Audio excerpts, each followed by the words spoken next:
Fait que là, Pierre-Luc, c'est beau la Silicon Valley, Scandinavie, Paris, mais au Québec, là, on n'a pas de quoi de gêner. Là. Hey, vraiment pas. On n'a pas à être jaloux pantoute, là. L'idée, évidemment, c'était d'aller voir les joueurs mondiaux qui s'occupent là, du développement de l'entreprise, de la performance. Là, le monde fait « wow ». Le cœur de l'innovation. Le cœur de l'innovation, exactement. Mais on s'est bien vite aperçu qu'au Québec, il y a du monde vraiment hot. Là. Incroyable. Mais au Québec, ça se vit jamais comme ailleurs.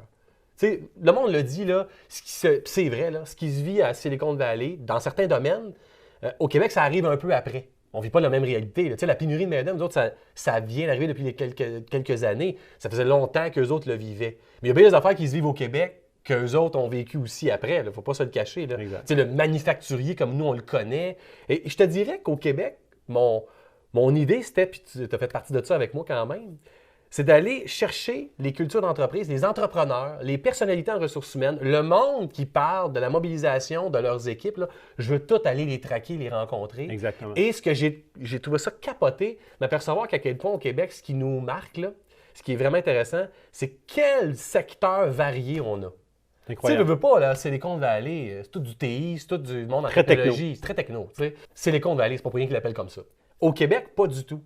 C'est varié, là, c'est incroyable. Résidence, personnes âgées, construction, réseau de pharmacie, comme tu as dit, manufacturier, mais il y en a du manufacturier qui sont complètement différents, puis des nouvelles business qui vont arriver. Puis sais-tu quoi? Le premier clivage que j'ai vu, je trouve, là, qui n'ont pas ailleurs, ou je ne sais pas si longtemps, c'est nous autres, on a quand même un gros clivage entre les villes et les régions. Tu sais, la culture d'entreprise qui va être vécue à Montréal, par exemple, là. La belle start-up ou la grosse business.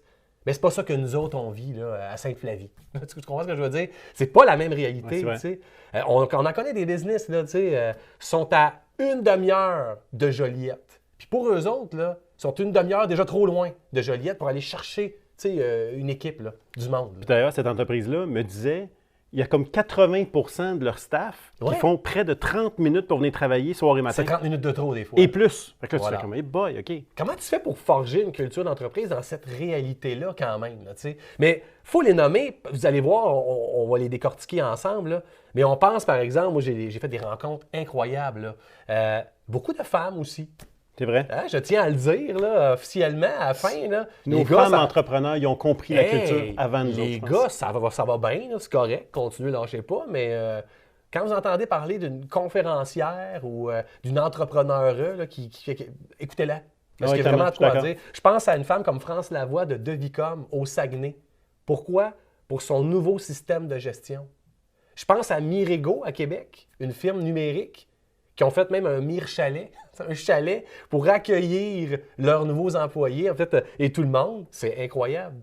On pense à Nexus Innovation, avec Claudia qui est aux ressources humaines qu'on connaît, avec Louis-Philippe, évidemment, qui est le président, qui pour eux autres, la bienveillance et le système de coaching à l'interne est super important. Je pense à un gars comme Christian Genet de Buddha Station, qui pour lui, le leadership et les rituels, c'est fort. Faut que ça frappe, faut qu'on aille plus loin. Je pense à une Brigitte Jalbert des emballages Carousel, pour qui, écoute, dans son bureau, là, qui est toujours ouvert d'ailleurs, là, déjà ça marque quelque chose. Là. Ce que tu vois là en premier, c'est un immense cœur en sculpture là, que les employés lui ont acheté pour lui dire « c'est ce que tu représentes pour nous ». Sa porte est ouverte, c'est pas pour rien. T'sais. Il y a des rencontres, Stéphane Gay de Transit Warehouse à Lévis, qui est dans un entrepôt, là, une affaire là, où tu te dis qui peut être mobilisé là-dedans. Lui, ça m'a fait capoter, ça. Tu l'as rencontré, lui, tu sais. Une entreprise pas sexy, là. On parle, ça vend des pattes de break, là. C'est ça, là. Ça fait de la distribution de pièces automobiles, des rackings, des gosses des lifts. Une gang de crinqués complètement fous. Vraiment. Tu fais, wow, si lui, il a réussi. Lisa Fecto, Rigitex. Ça, c'est bon aussi, hein? Elle m'a inspiré. Ça n'a pas de bon sens. Si notre gang peut juste taper Lisa Fecto. Une business dans le fil. Elle fabrique du fil. On s'entend-tu lié au textile? Et là, tu dis, écoute, il y a encore ça au Québec.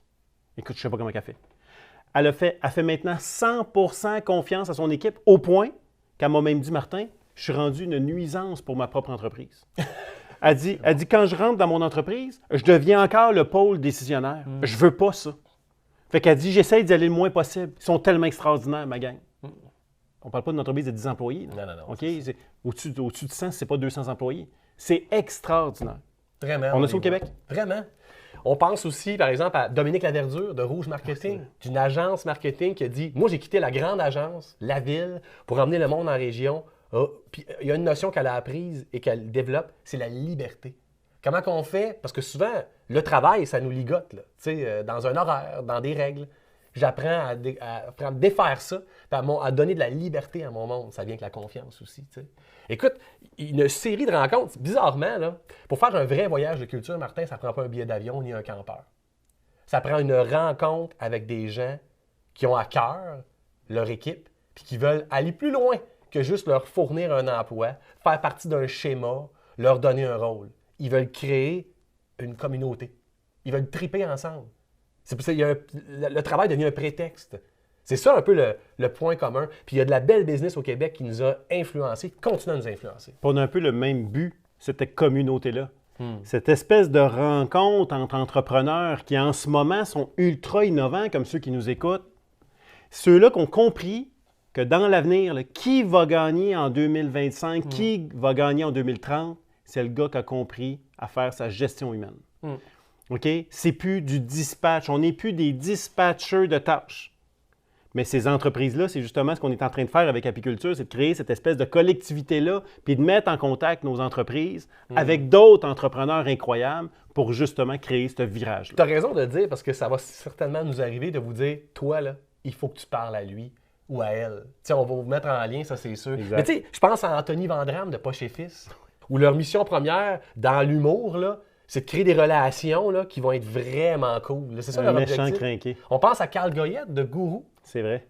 Tu sais, Gourou, là, qui compétitionne quand même avec les Monster, les Red Bull, puis Away En bourse maintenant. En bourse désormais, plus que jamais. C'est drôle, hein, tous ces business-là que je te nomme, là, ils ont tous un point commun. Comment c'est qu'on finit par dire, ça c'est une belle business. Des fois, on pense aux produits, des fois, on pense aux services. Mais tout ce monde-là que je t'ai nommé, quand les gens m'en parlent, ils pensent pas mal plus à j'aurais le goût d'aller travailler pour eux autres. T'sais. C'est clair. C'est une gang de crinqués, ça. C'est plus que le T-shirt avec la poche de Poche et Fils, c'est l'équipe, tu aurais le goût de les joindre, là, qui font une récré à tous les vendredis à 3 heures avec leur gang. Tu vois, aller puiser dans la richesse de ces pratiques-là, de ces concepts, de ces personnes-là qui ont compris des choses, qui développent de quoi d'unique là, dans leur marché qui est vraiment difficile des fois, là, c'est incroyable, puis on continue à le faire. Fait que dans le fond, notre gang, ils ne le savent pas, là. Mais bienvenue dans notre communauté. Et évidemment, ça nous a tellement influencé que tu es retourné à Paris parce qu'il y avait quelque chose là-bas. Tu sais, Paris, les grandes villes, on ne veut pas encore là, il y a quelque chose là, qui rassemble des entreprises vraiment innovantes. Là.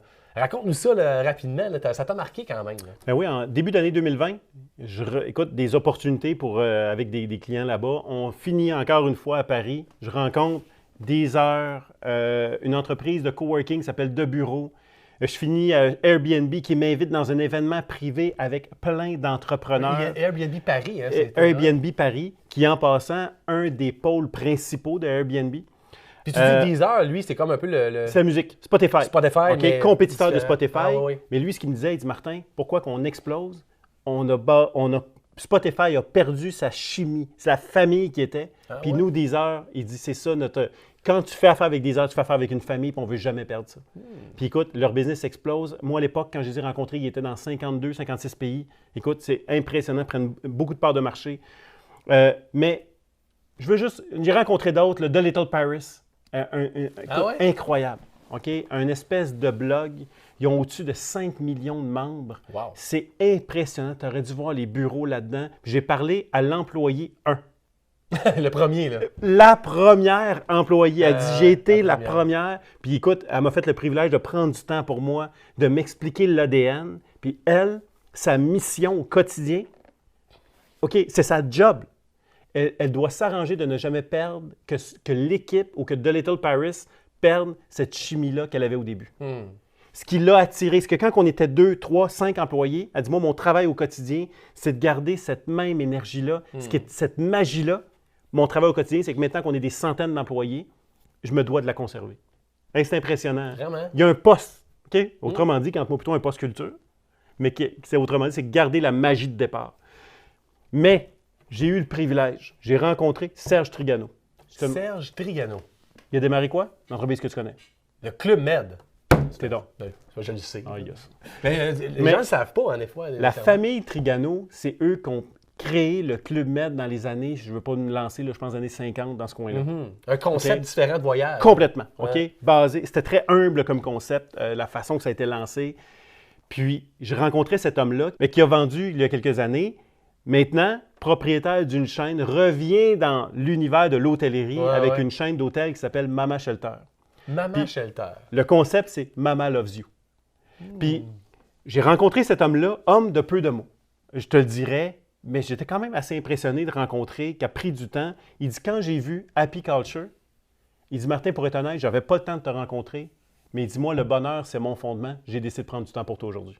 Oh, quand même. OK? Écoute, le petit Québécois qui débarque avec une patente, écoute, on s'entend-tu? Lui, en passant, excuse, mais il a quand même généré quelque chose d'incroyable. Ou un de mes amis, Steve, a déjà été géo d'un Club Med. Là. Aujourd'hui, on en parle. Là. Ça fait partie de notre culture même. Là. Il a impacté la vie de centaines, c'est pas de milliers de personnes dans le monde. Oh, les mains, oui donc. Puis il m'a dit, Martin, c'est pas compliqué, je prends du temps parce que moi, là, ton projet, ça me tient à cœur. Puis dis-moi, ma culture, ça a toujours été misé sur le happy, sur le bonheur de ma gang. Puis ça va toujours être le fondement. Ta rencontre est basée sur cette dimension-là de sa personne. Puis, mais là, on vit une belle rencontre, un beau moment. Il m'ouvre les portes pour des projets avec, dans ses hôtels dans le monde. Il dit, Martin, écoute, je veux être en arrêt de toi dans ce projet-là. Vraiment cool. Fait que tu sais, je me sens choyé. Fait que là, évidemment, je couche dans quel hôtel le soir? Dans un Mama Shelter. Fait que là, je m'en vais dans un hôtel. Juste pour te montrer comment pour lui, le bonheur est important. Je m'en vais dans un hôtel, il ne le sait pas dans quel hôtel. Je n'ai pas précisé. Il y a 4 Mama Shelter à Paris. Il ne m'a pas demandé dans quel hôtel je vais. Je reçois un appel en soirée, vers environ 6 heures. On me demande si je soupe au restaurant de l'hôtel. Je dis, bien oui. OK, je vais souper au restaurant de l'hôtel. J'arrive au restaurant de l'hôtel, je suis tout seul, je mange à ma table, j'arrive à la fin pour demander l'addition. Je reçois une carte, je l'ouvre. C'est écrit tout simplement « Trigano loves you » dans la carte. Puis Serge Trigano avait trouvé dans quel hôtel j'allais manger, puis il m'offrait le souper. Quand même, hein? C'est des dépenses de moins pour nous autres, c'est le fun. Non, mais c'est quand même cool, hein? Mais là, attends un petit peu. Là. Ça veut dire que cet homme-là, au centre occupé, là, on parle à des entrepreneurs là, qui ont 50, 100, 200, qui nous écoutent. On n'a pas le temps pour la culture. Cet homme-là a des centaines, des milliers d'employés. A pris le temps, suite à mon départ, de traquer dans quel hôtel, qui demandait un effort parce qu'il ne me l'avait pas demandé. Ensuite, c'est arrangé que je reçois une carte. Trigano loves you. OK?